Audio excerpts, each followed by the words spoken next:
Olá, meus amigos, amigas, companheiros e companheiras, sejam bem-vindos para mais um estudo da Bíblia.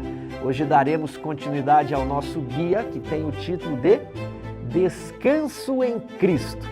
Você que quer sentir paz, alegria, você que cansou de correr, cansou de lutar, você que quer relaxar de maneira espiritual, adequada, esse é o estudo para você. Na lição 3, nós vamos estudar hoje as raízes da inquietação. Vamos voltar aí a esse tema da inquietação, passamos por isso na lição número 1. Por que nos sentimos inquietos? Por que a sociedade atual é tão agitada? Por que parece que algo está faltando quando temos tanta coisa? Quero mostrar novamente este livro, Imitação de Cristo. Ele foi escrito por Tomás de Kempis. Uma pessoa muito preocupada escreveu nos comentários, né? Tiago, cuidado, esse é um livro dos jesuítas, esse homem foi um padre jesuíta. Se você der uma olhadinha na internet, você vai ver que esse livro aqui foi escrito pelo Tomás de Kempis, que viveu ali uns 200 anos, né? Quase 200 anos antes do início dos jesuítas. Então essa informação não bate muito. Esse livro é um clássico cristão, influenciou muitas pessoas de destaque, inclusive John Wesley, né, o pai do metodismo. Esse livro também estava na biblioteca particular de Ellen White. Eu ainda não avancei muito na leitura, mas do que eu já li, gostaria de apresentar novamente o que li lá na lição número 1. Das afeições desordenadas, é o capítulo 6. Todas as vezes que o homem deseja alguma coisa de maneira desordenada, começa a sentir-se inquieto. Então, aqui é a nossa lição. As raízes da inquietação, né? A vontade de possuir algumas coisas de maneira desordenada. Então, esse aqui é o resumo da nossa lição. Em um minutinho, eu lerei mais 2 parágrafos. O soberbo e o avarento nunca têm descanso. O pobre e humilde de espírito vivem em muita paz. Não é o pobre de dinheiro, é o pobre e o humilde de espírito. Quem ainda não morreu perfeitamente a si mesmo é bem depressa tentado e vencido em coisas pequenas e insignificantes.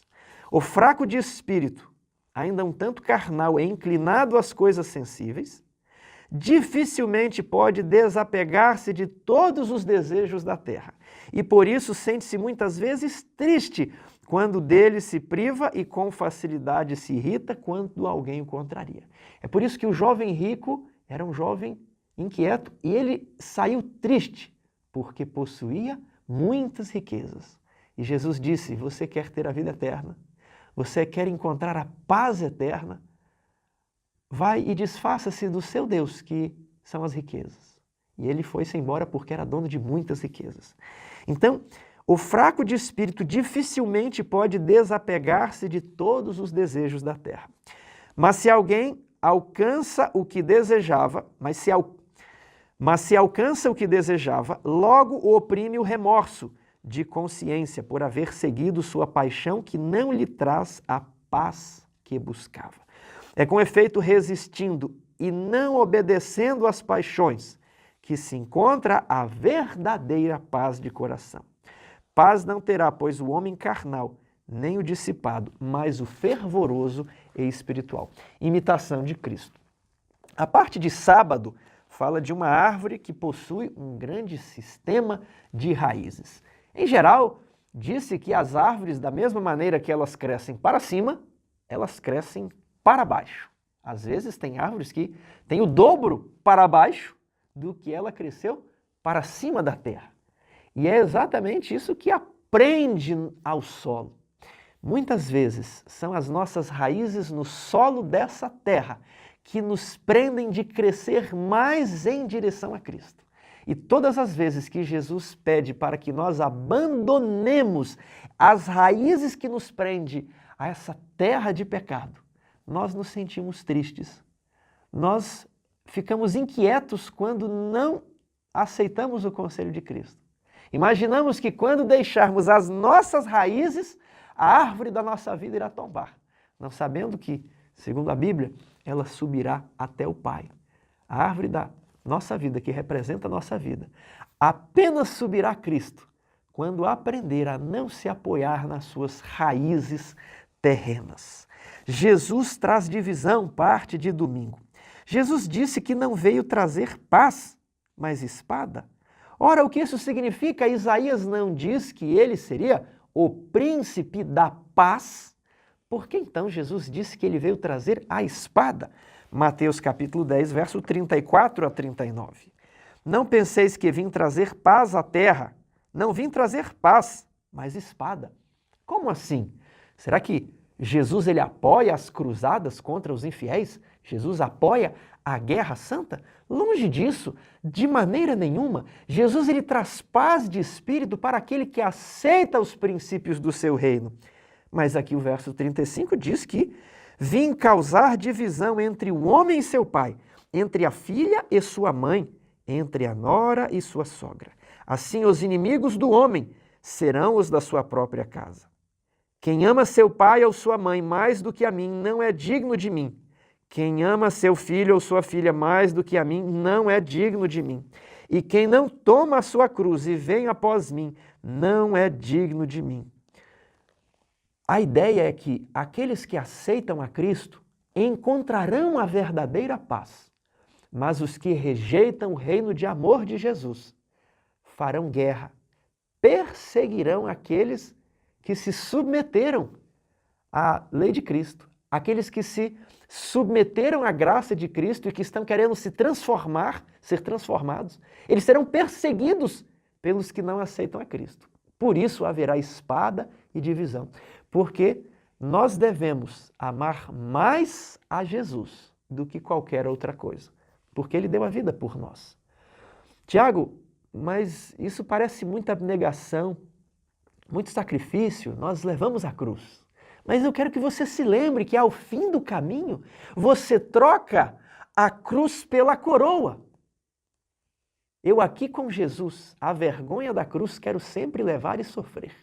Ele vem me buscar e com Ele no lar, uma parte da glória eu terei. Você entrega a cruz, mas recebe a coroa. E é por isso que nós amamos a mensagem da cruz.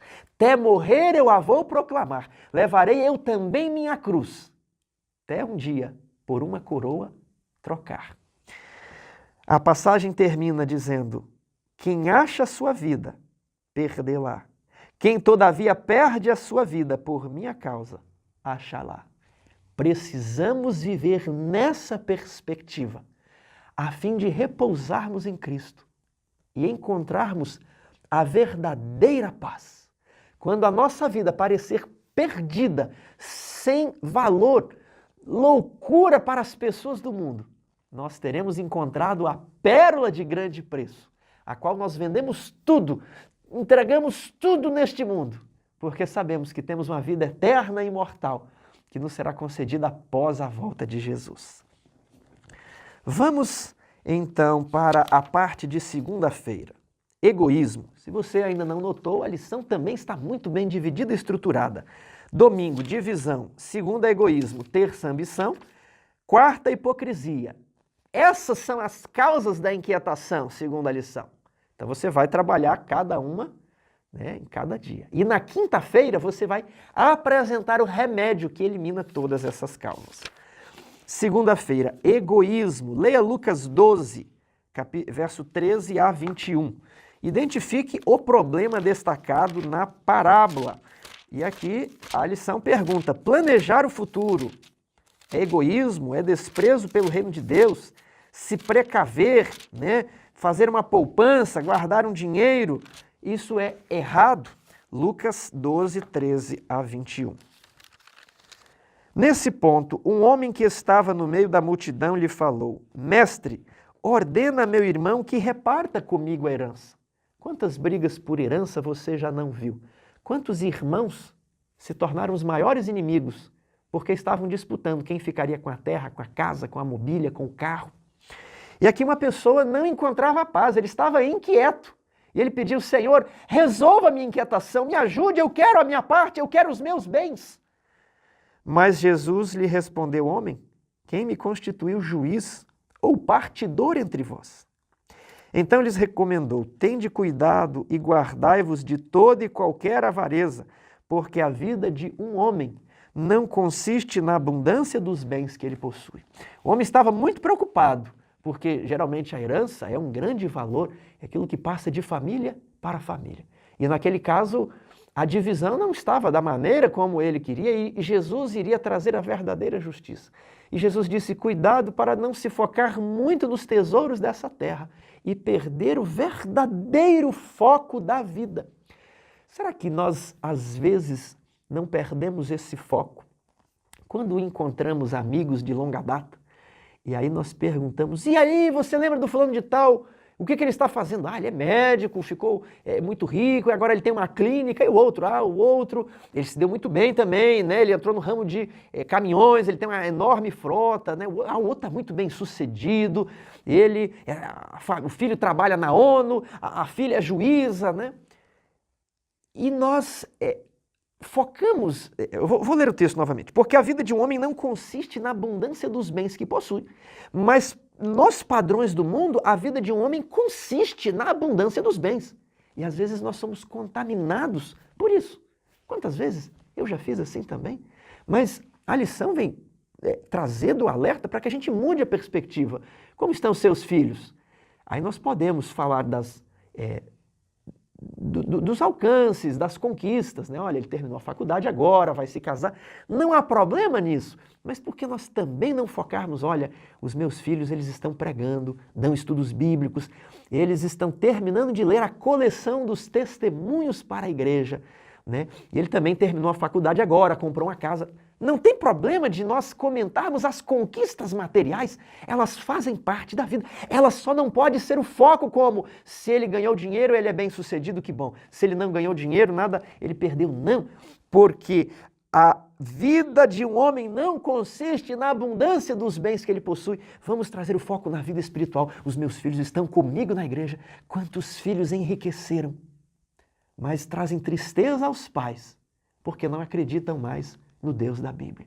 Se afastaram dos caminhos de Cristo, tornaram-se relativistas, abandonaram a igreja, são muito bem-sucedidos, mas nenhum sucesso na vida compensa o fracasso espiritual.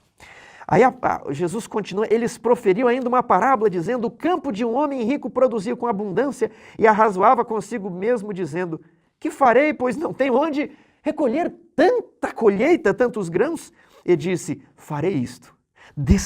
Tive uma ideia, destruirei os meus galpões, vou fazer galpões maiores ainda, né? Vamos aplicar para o dia de hoje, eu já estou lendo e aplicando. Vou aplicar isso em fundos imobiliários, fundos internacionais, com base no dólar, vou comprar títulos do Tesouro Direto, aplicar em ações, eu vou viver de rendimentos, eu terei dinheiro e provisões para muitos dias e encontrarei a paz. Eu ficarei tranquilo. Esse homem, ele buscava a paz como? Confiando nos bens materiais, confiando nos seus rendimentos, nos seus aluguéis, nos seus salários. Foi tudo que ele trabalhou a vida inteira e focou nisso.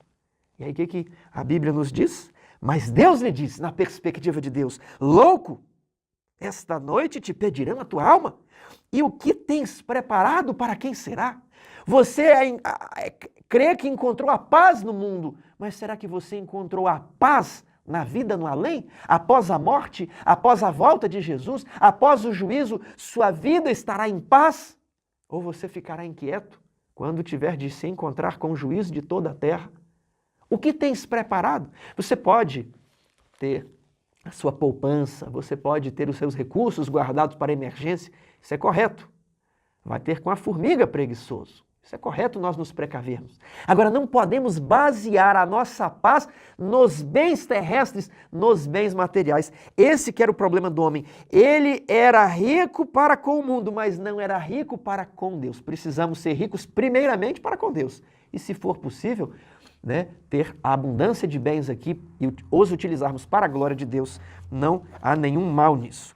Pense nas expressões de egoísmo em sua vida. Como o egoísmo afeta nossos relacionamentos com o nosso cônjuge, com a nossa família, igreja, vizinhos. Qual é o segredo encontrado em Filipenses? Ali diz que cada um de vós tenha o mesmo sentimento que houve em Jesus Cristo. Estava lá no céu e se arriscou aqui nessa terra. Você teria coragem de fazer isso? correr o risco da perda eterna, deixar o trono e o cetro, para virar um humilde carpinteiro, receber cusparadas e palavrões, ser crucificado nu diante de homens e mulheres. Que vergonha! Mas ele sabia que depois da humilhação haveria glória. Era só uma questão de tempo.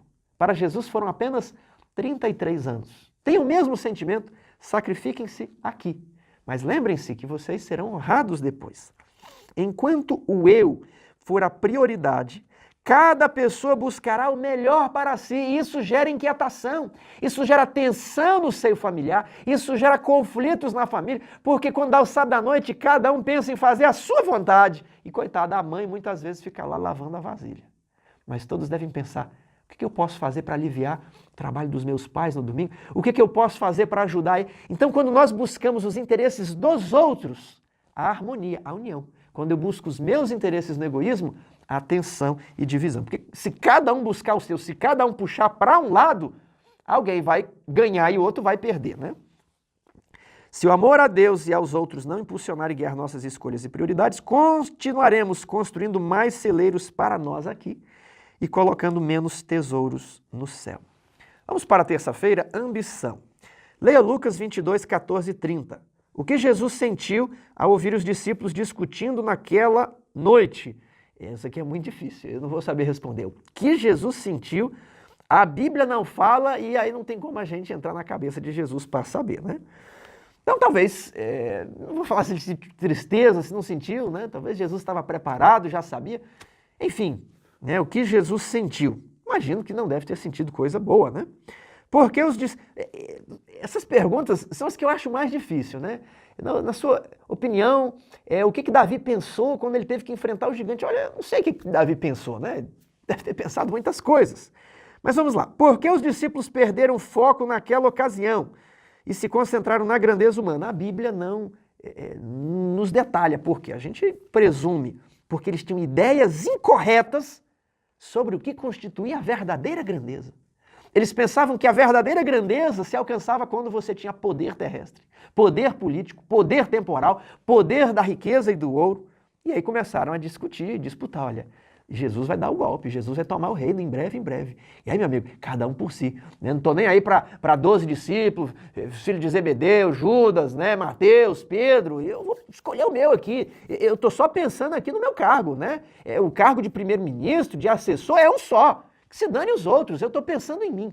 A ambição leva você a pisar sobre os outros. E aqui tem um problema, porque muitos livros de autoajuda, de riqueza, eles não fazem você ter o mesmo sentimento que houve em Jesus Cristo.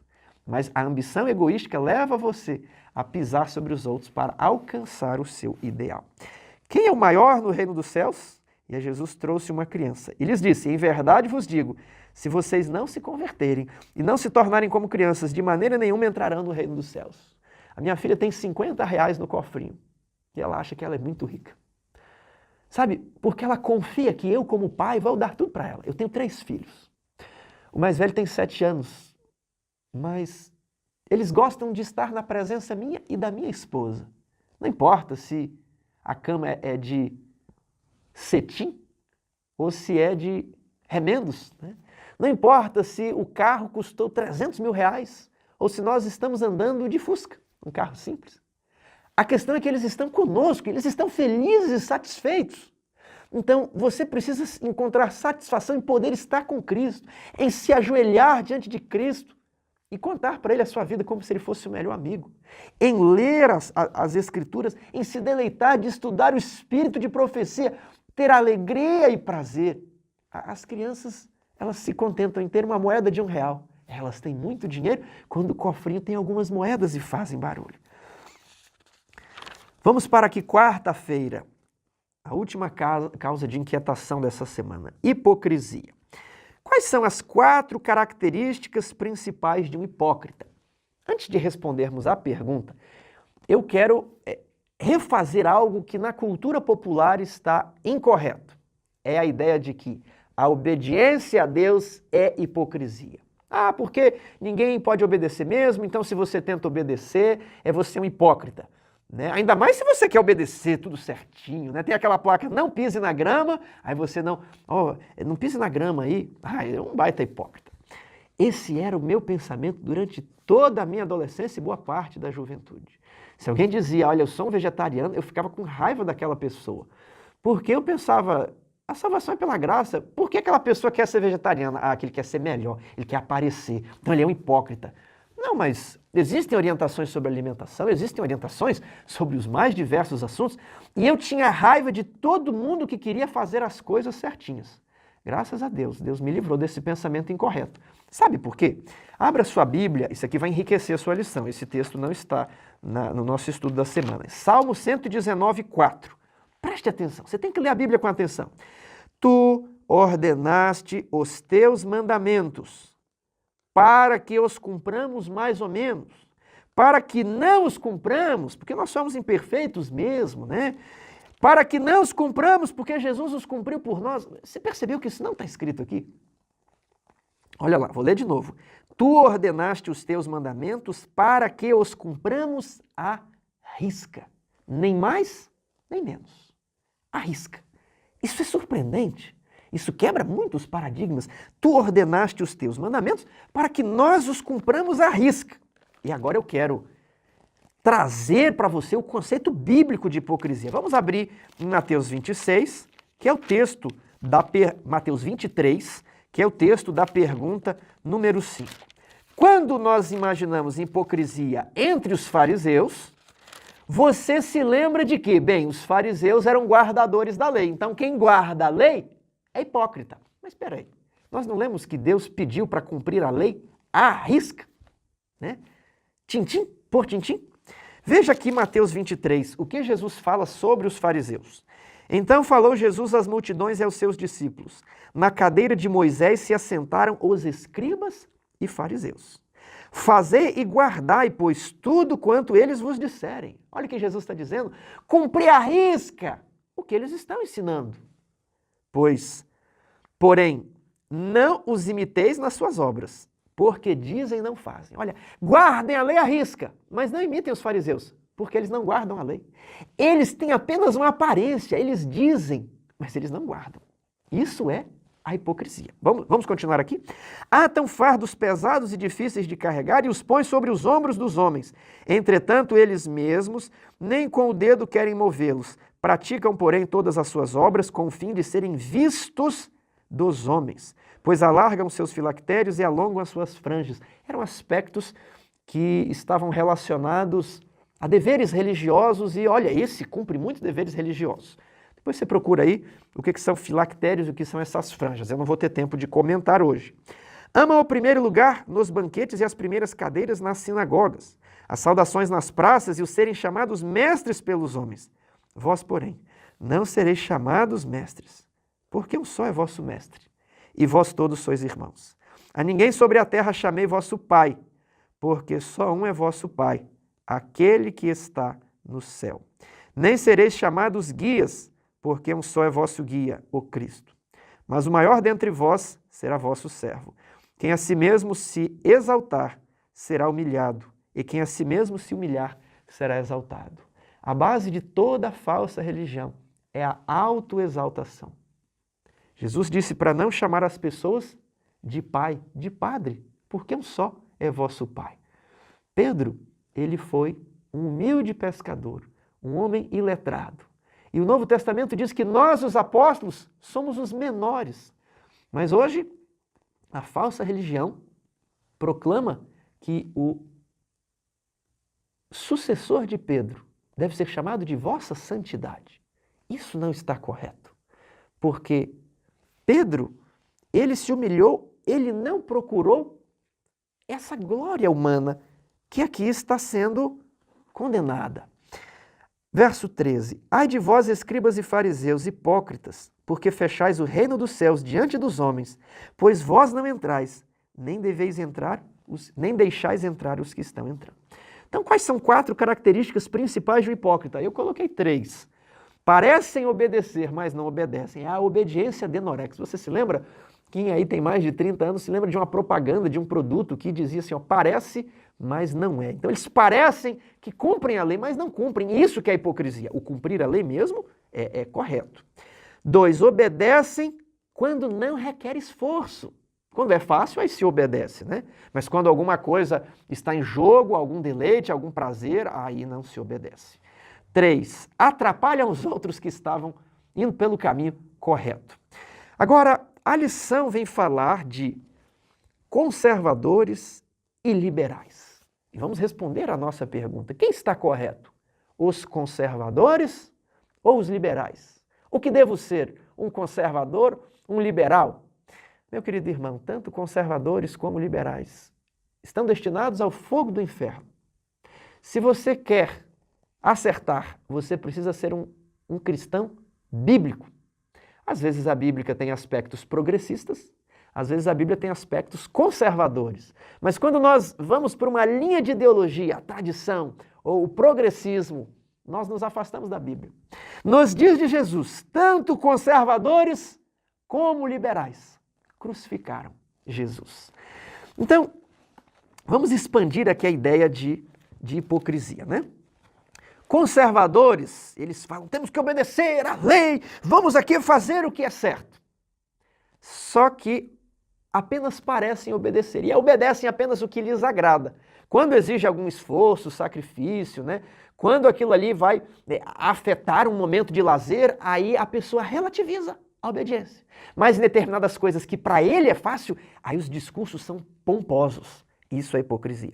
Agora, do lado liberal também é hipocrisia. Às vezes parece que existe uma ideia que apenas os conservadores padecem de hipocrisia e os liberais não. Mas vejamos, né? Enquanto os conservadores eles proclamam a lei, a obediência, os liberais fazem um discurso do amor, da misericórdia, da graça, né? Todos nós somos pecadores mesmo, fulano de tal ali, ele é de um jeito, vamos compreender ali, né? Não podemos julgar, a única coisa que assim realmente não pode é julgar, que aí julgar para esse ali não existe graça, né? Quem julga. Agora, muitas vezes no lado dos liberais, eles se colocam a si próprios como objetos dessa graça, como objetos dessa misericórdia, mas recusam-se a manifestar essa graça e essa misericórdia para com aqueles com os quais eles discordam. Vou dar um exemplo na política. Isso aqui é muito interessante. As forças políticas conservadoras, não só no Brasil, mas no mundo inteiro, proclamam ali os seus princípios, a obediência, a ortodoxia, né? Mas muitas vezes se envolvem em negociatas, em coisas que não são corretas, não é? As forças liberais, elas proclamam o amor, a compreensão, o cuidado pelas minorias. E quando uma pessoa de linha conservadora ataca uma minoria, os liberais saem todos para o ataque da pessoa que fez o comentário sobre uma minoria. Eles protestam, saem notas de repúdio. Agora, às vezes, pessoas do lado liberal também fazem piadas, né, sobre minorias, e aí não há nenhuma comoção. Então, eles também não protestam contra os erros do lado liberal. Estou falando isso em termos de política, né, mas protestam contra os erros antiéticos dos conservadores. Então, a hipocrisia, ela é uma falha nos dois lados, tanto do lado conservador quanto do lado liberal. Então, voltando aqui, né, para a nossa distinção de conservadores e liberais dentro da igreja, eu reafirmo que nós devemos cumprir os mandamentos à risca. Os conservadores têm a tendência de dizer, vamos cumprir esses, mas esses aqui a gente dá um jeito. E os liberais às vezes proclamam a graça, a misericórdia, etc., mas proclamam o diálogo, não, vamos dialogar, vamos aqui, mas eles não dialogam com os conservadores, eles não dialogam com quem tem outras visões. Esse é o protesto, a nota de repúdio, né? O amor e a misericórdia é apenas para nós. Vocês têm que... Eles proclamam, né? Vamos todos conversar e dialogar, mas assim, vocês precisam nos ouvir. Nós não queremos ouvir as autoridades conservadoras. Tudo isso é hipocrisia dos dois lados. Jesus disse, se vós não se arrependerdes dos vossos pecados, igualmente, conservadores e liberais, fariseus e saduceus, vós igualmente perecereis. Só existe uma linha para o cristão e essa é a linha bíblica, é a linha do espírito de profecia. Muitos conservadores não seguem o espírito de profecia, né? Então, não estou proclamando que Bíblia e espírito de profecia é do conservadorismo. Cuidado com o conservadorismo. Você precisa ser bíblico, você precisa ser textual. Hoje em dia fala-se muito de amor ou de obediência. Eu vou enfocar os dois discursos. Mas no menor desconforto para seguir as orientações bíblicas, aparecem as desculpas.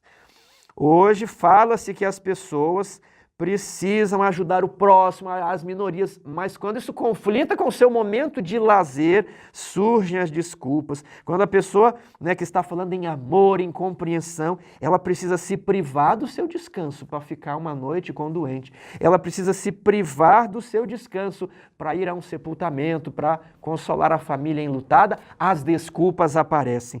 Quando a pessoa que quer seguir a Bíblia, as instruções do Espírito de profecia, percebe que agora ela tem que se privar de alguns alimentos, as desculpas aparecem. Quando ela é instada a vestir roupas mais modestas, tanto homens como mulheres, as desculpas aparecem porque ninguém quer fazer sacrifícios, ninguém quer se privar de nada. Se vocês permitem, vamos dar uma olhada aqui em Mateus capítulo 21, verso 28, a parábola dos dois filhos.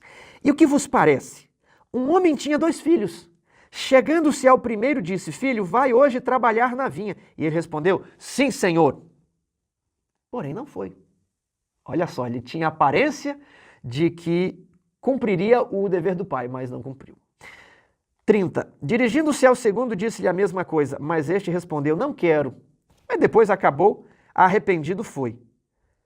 Qual dos 2 fez a vontade do pai? Disseram: o segundo. Declarou-lhes Jesus: em verdade vos digo que publicanos e meretrizes vos precedem no reino de Deus. Eu gostaria agora de ler alguns trechos do Parábolas de Jesus, no capítulo apropriado, e veja que interessantes explicações, comentários existem ali. Vamos ali, ó. No filho que disse, eu vou, e não foi, revelou-se o caráter dos fariseus.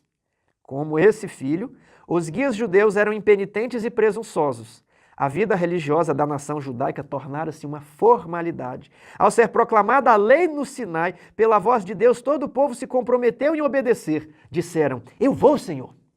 Porém não foram. Quando Cristo veio em pessoa para lhes apresentar os princípios da lei, rejeitaram.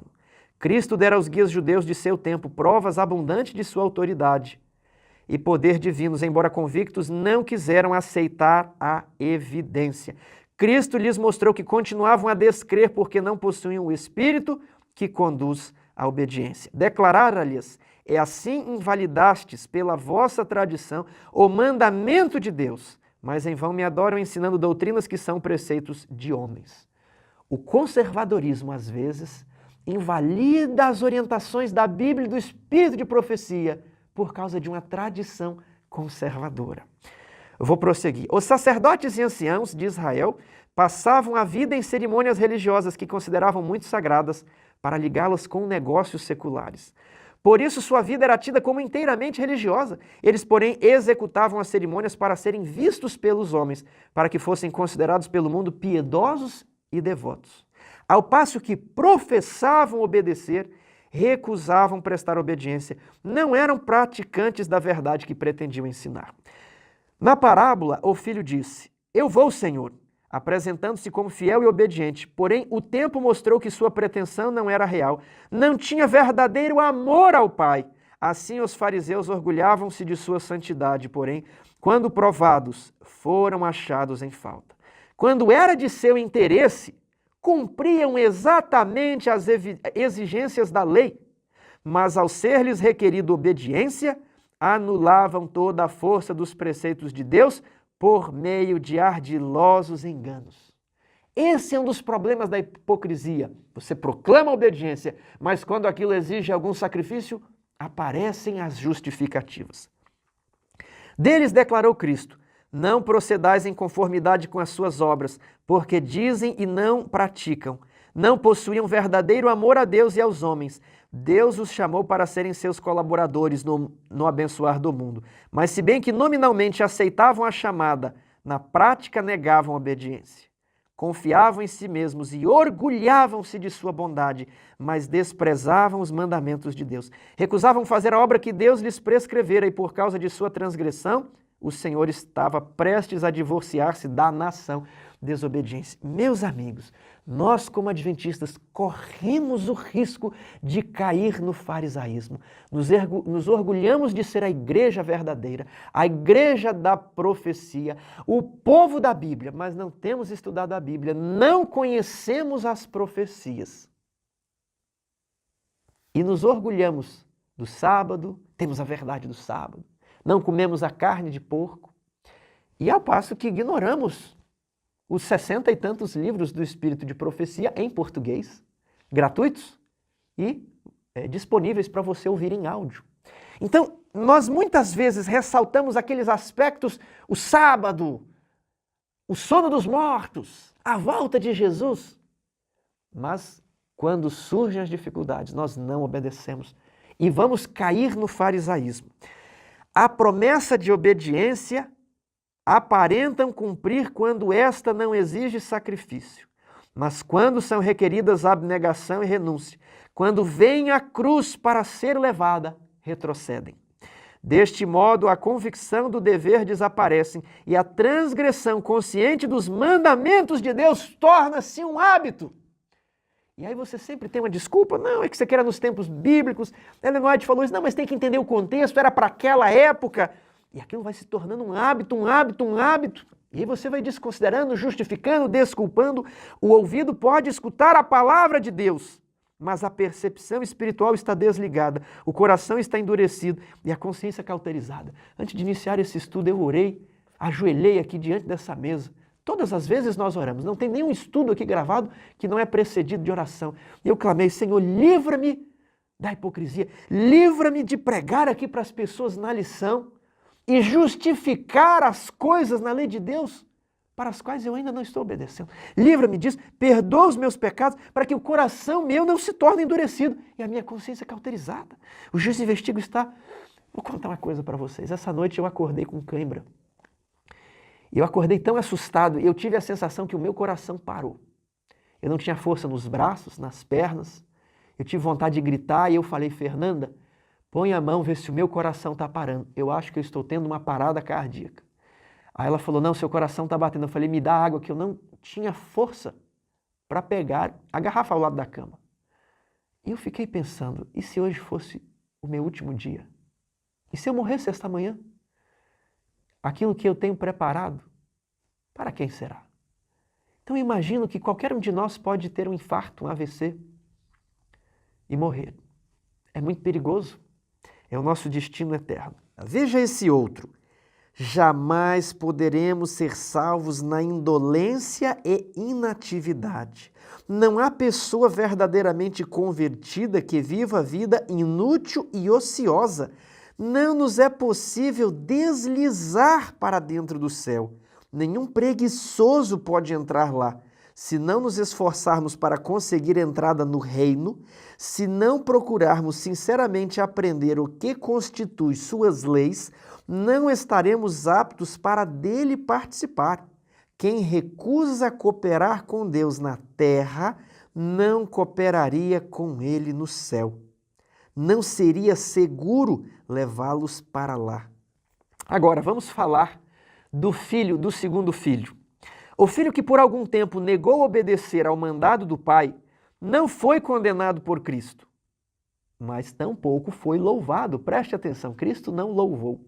A classe que age como primeiro filho, recusando a obediência, não merece louvor por seu procedimento. Sua fraqueza não deve ser considerada virtude.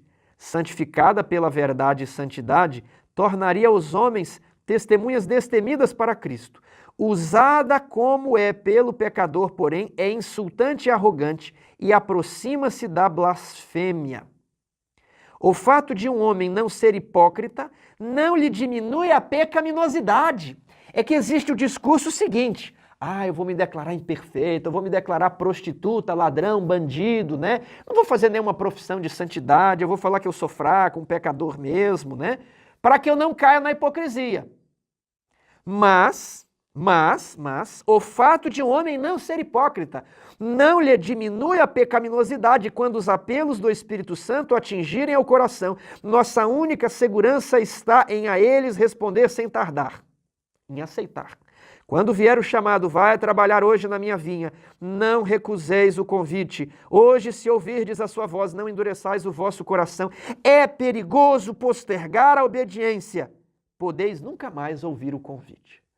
Meu amigo, você já ouviu as orientações sobre o vestuário, sobre o entretenimento, sobre o pecado que se comete com os lábios, palavrões, piadas de duplo sentido, jamais estarão nos lábios de um candidato aos 144 mil? É preciso nos atentarmos a esses convites. Ah, mas vai ser abnegação? Vai! Vai ser sacrifício? Vai! Tenha o mesmo sentimento que houve em Jesus Cristo. Estenda suas mãos para ser crucificado, morto para o mundo, mas salvo para Deus. Salvo para a glória. Salvo para o descanso eterno. E ninguém se lisonje de que o pecado acariciado por algum tempo pode ser deixado facilmente aos poucos. Não acontece assim. Todo pecado acariciado debilita o caráter e fortalece o hábito. A depravação física, mental e moral é a consequência. Podeis arrepender-vos do erro que cometeste e pôr os pés no caminho justo. Porém, o molde de vosso espírito e a familiaridade com o mal vos tornarão difícil distinguir entre o bem e o mal. Pelos maus hábitos formados, Satanás vos atacará sempre, e você vai ficar inquieto, porque você vai ser atacado pelo egoísmo, pela ambição e pela hipocrisia. Vamos para a parte de quinta-feira, eliminando a inquietação. Leia João 14, 1 a 6. Em meio à nossa inquietação, o que fazer para que nosso coração tenha descanso, tenha paz? João 14, um texto muito conhecido, diz: não se turbe o vosso coração. Não fique inquieto. Credes em Deus? Credes também em mim. Na casa de meu pai há muitas moradas. Se não for assim, eu vou-lo teria dito. Pois vou preparar-vos um lugar, e quando eu for e vos preparar lugar, voltarei e vos receberei para mim mesmo, para que onde eu estou estejais vós também. Isso não é uma mensagem de paz? Meu irmão, Deus nunca perde. E se você estiver com Deus, você nunca vai perder. Pode parecer que você está perdendo, mas você não vai perder. Não existe para Deus aquele negócio, hoje foi difícil, né? Hoje não deu para mim, não. Um dia da caça e um dia do caçador. E aí, hoje Deus perdeu. Deus nunca perde. Deus tem o domínio de tudo. O mundo aqui pode estar caindo, mas você tem que dizer: estou em paz. E quando eu for e vos preparar lugar, voltarei e vos receberei para mim mesmo, para que onde eu estou estejais vós também. E vós sabeis o caminho para onde vou. Disse-lhe Tomé: Senhor, não sabemos para onde vais, como saber o caminho? Respondeu-lhe Jesus: eu sou o caminho, e a verdade, e a vida. Ninguém vem ao Pai senão por mim. Não existem muitos caminhos, não existem muitas teologias. Existe uma só teologia. Existe um método correto de interpretar a Bíblia.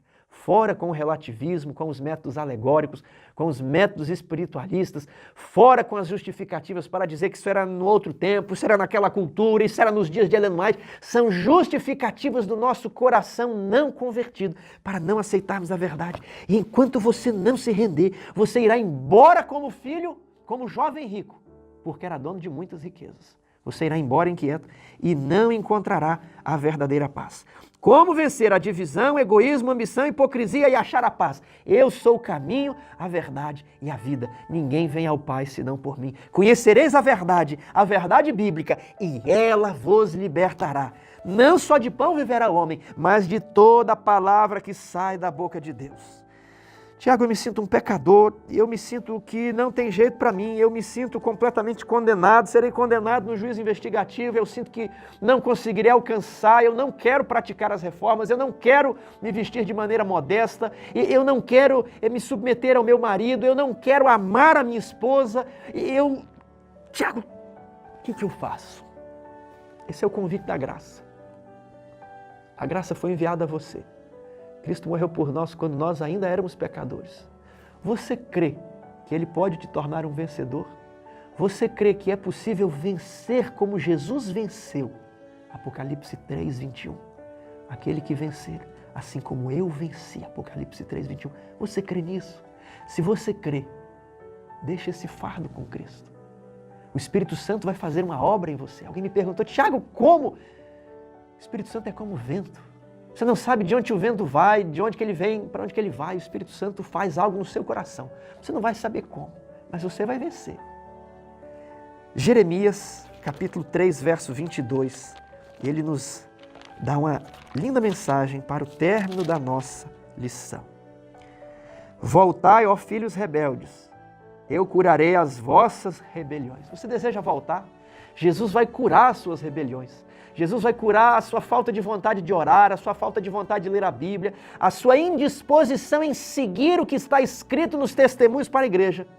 Jesus vai curar, porque Ele curou o cego, Ele curou o aleijado, Ele curou o leproso, Ele vai curar as suas rebeliões. Voltai, ó filhos rebeldes, eu curarei as vossas rebeliões. Eis-nos aqui, vimos ter contigo, porque Tu és o Senhor nosso Deus. Que essa seja a minha e a sua resposta.